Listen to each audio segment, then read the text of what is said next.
চলতি বাজেটে নিত্যপণ্যের শুল্ক ছাড়ের কোনো প্রভাবই নেই বাজারে। উল্টো দাম বেড়েছে কিছু পণ্যের। শুধু নামমাত্র শুল্ক ছাড়ে নয়, বাজারে স্থিতিশীলতা আনতে সরবরাহ ব্যবস্থায় স্বচ্ছতা আনার তাগিদ অর্থনীতিবিদদের। সেই সাথে তদারকি সংস্থাগুলোকে হতে হবে আরও তৎপর। ভোক্তাকে স্বস্তি দিতে চলতি অর্থবছর বাজেটে চাল, গম, চিনি, ভোজ্য তেল সহ নিত্য ৬৩ পণ্যের উৎসে কর কমিয়ে ০.৫% করেছে সরকার। যদিও বাজেট দেওয়ার ১ মাস পেরোলেও বাস্তবে এর সুফল তো মিলছেই না, বরং দাম বেড়েছে বিভিন্ন পণ্যের। ব্যবসায়ীদের দাবি, আমদানির শুল্ক কমলেও দেশের বিভিন্ন জায়গায় আকস্মিক বন্যার কারণে পরিবহন খরচ এবং অন্যান্য ব্যয় বেড়ে যাওয়ায় শুল্ক ছাড়ের প্রভাব নেই বাজারে। বন্যার কারণে কমতেছে না, নাইলে আরো চালের দাম কম। জিনিসের দাম আরো উল্টা বাইরে গেছে। ১৪০ টাকা ৫০ টাকা বলার চাল এখন ২১০ টাকা ২০০ টাকা কেজি। পেঁয়াজ কিছুদিন আগে ৪-৫ দিন আগে ছিল ৪০ টাকা, এখন হলো ৪৫-৫০ টাকা কেজি।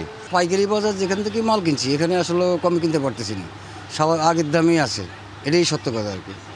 তো এখন আমাদের তো কিছু করার নেই, আমরা ওইভাবে বিক্রি করতে হবে। কিন্তু প্রশ্ন হলো, সব পণ্যের ক্ষেত্রেই কি তাই? ২০২৫-২৬ অর্থ বছরে খেজুর আমদানিতে কাস্টমস শুল্ক, ভ্যাট, এআইটি এবং নিয়ন্ত্রণমূলক শুল্ক সহ ৪৮% শুল্ক আরোপ ছিল। কিন্তু চলতি অর্থ বছরে এই পণ্যের উপর শুল্ক ছাড় দেওয়া হয়েছে মাত্র ৫%, যা যাচ্ছে ভোক্তার পকেট থেকেই। চালের দাম কমই ছিল, ঈদের পরে বাজেটে ২-৩ দিন আগে যে বস্তা প্রতি ২০০ টাকা থেকে ১৫০ টাকা বাড়ছে, ওই দামই এখন পর্যন্ত আছে। আর চালের দাম এখন আর কমেও নাই, বাড়েও নাই।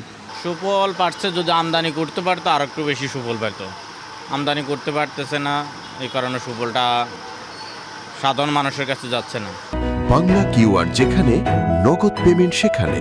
সারা দেশে ১০ লাখেরও বেশি মার্চেন্টে নগদে পেমেন্ট করুন খুব সহজে।